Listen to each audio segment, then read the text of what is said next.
नमस्कार, देश की खबरों में आपका स्वागत है। मैं हूं आपके साथ आकाश। टीआरपी घोटाले के सामने आने के बाद अब टेलीविजन रेटिंग मापने वाली संस्था बार्क ने अगले 12 हफ्तों के लिए टीआरपी मापने पर रोक लगा दी है। कंपनी की तरफ से यह निर्णय मुंबई पुलिस द्वारा टीआरपी घोटाले के भंडाफोड़ करने के बाद लिया गया। न्यूज ब्रॉडकास्टिंग एसोसिएशन ने बार्क के इस फैसले का स्वागत किया है। गौरतलब है कि मुंबई पुलिस कमिश्नर परमवीर सिंह ने एक संवाददाता सम्मेलन कर बताया था कि टीआरपी में कुछ चैनलों द्वारा घोटाला किया जा रहा है। कुछ चैनल कोशिश कर रहे थे कि वो किसी तरह से टीआरपी को अपनी तरफ खींच लें। पश्चिम बंगाल में अगले साल विधानसभा चुनाव होने हैं। ये चुनाव भाजपा के लिए काफी अहम है। इसके लिए पार्टी कड़ी मेहनत भी कर रही है। भाजपा बंगाल में अपनी राजनीतिक जमीन की तलाश कर रही है। ऐसे में इस साल दुर्गा पूजा चुनावी मैदान में तब्दील होती लग रही है। चुनाव से पहले यहां भाजपा के केंद्रीय नेताओं के अहम दौरे होने वाले हैं। इसके अलावा 22 अक्टूबर को प्रधानमंत्री नरेंद्र मोदी कोलकाता में वीडियो कॉन्फ्रेंसिंग के जरिए एक पूजा पंडाल को संबोधित करेंगे। पीएम से पहले भाजपा के राष्ट्रीय अध्यक्ष जगत प्रकाश नड्डा सिलीगुड़ी का दौरा करेंगे। लद्दाख के कारगिल इलाके को कश्मीर घाटी के साथ जोड़ने वाली जोजिला टनल के निर्माण का काम आज से शुरू हो गया। टनल के निर्माण कार्य की शुरुआत केंद्रीय सड़क परिवहन और राजमार्ग मंत्री नितिन गडकरी ने पहले विस्फोट के लिए बटन दबाकर की। इस टनल की लंबाई 14.15 किलोमीटर है और सामरिक रूप से ये काफी महत्वपूर्ण है। इसे एशिया की 2 दिशा वाली सबसे लंबी टनल माना जा रहा है। इस टनल का निर्माण पूरा होने के बाद लद्दाख की राजधानी लेह और जम्मू कश्मीर की राजधानी श्रीनगर के बीच पूरे साल आवागमन करना संभव हो पाएगा।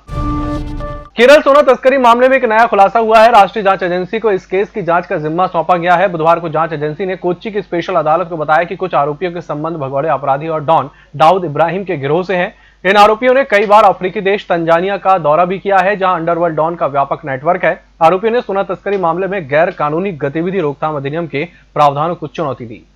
इसी के साथ बुलेटिन वक्त चला छोटे से ब्रेक का जल्द हाजिर होंगे। होटल गौरीश्री भोपाल शहर के बीचों बीच स्थित ठहरने की सर्व सुविधा युक्त जगह है। Room available in affordable prices और facilities free WiFi, AC, TV, parking, security, lift, full sanitized room, toiletry kit. Hotel Gaurishree, hall number 8, Chittor complex, MP Nagar, zone 1, Bhopal. Phone number 7898128620। सत्ता के गलियारों से गांव की गलियों तक देखिए हर खबर अपने मोबाइल पर। डाउनलोड कीजिए EMS न्यूज ऐप। ब्रेक के बाद एक बार फिर से आपका स्वागत और बढ़ते अगली खबर की ओर। भाजपा के राष्ट्रीय महासचिव कैलाश विजयवर्गीय ने ममता सरकार पर बहुत बड़ा हमला किया है। उन्होंने कहा कि ममता बनर्जी बांग्लादेश से शूटर बुलाकर हमारे कार्यकर्ताओं की हत्या करवा रही है। उन्होंने कहा कि यह केवल आरोप नहीं है, मेरे पास इसके सबूत भी हैं। भाजपा नेता ने कहा कि मामले की सीबीआई जांच होने पर इसके सबूत अपने आप मिल जाएंगे। विजयवर्गीय ने कहा कि ममता सरकार बांग्लादेश से शूटर बुलाकर हमारे कार्यकर्ताओं की हत्या करवा रही है। देश में कोरोना वायरस से संक्रमित मरीजों की संख्या गुरुवार को 73 लाख के पार पहुंच गई। कोरोना के दैनिक मामलों में कुछ दिनों तक गिरावट देखी गई, लेकिन एक बार फिर इसमें बढ़ोतरी हो रही है।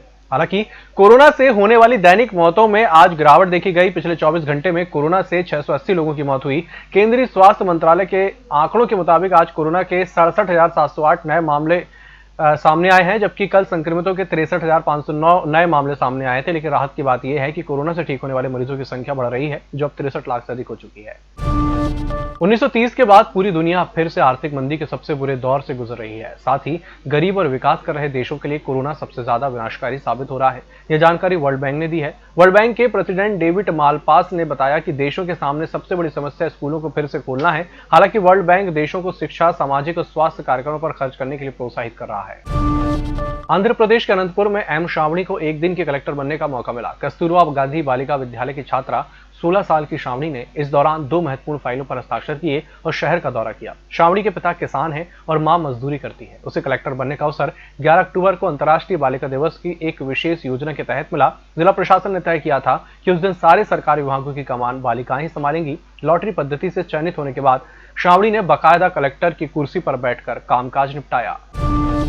फिल्म अभिनेता से नेता बने बिहारी बाबू शत्रुघ्न सिन्हा ने अपने बेटे लव सिन्हा को सियासी पिच में उतारने का फैसला किया है। बिहार विधानसभा चुनाव में लव सिन्हा पटना के बांकीपुर सीट से कांग्रेस उम्मीदवार के तौर पर किस्मत आजमाएंगे।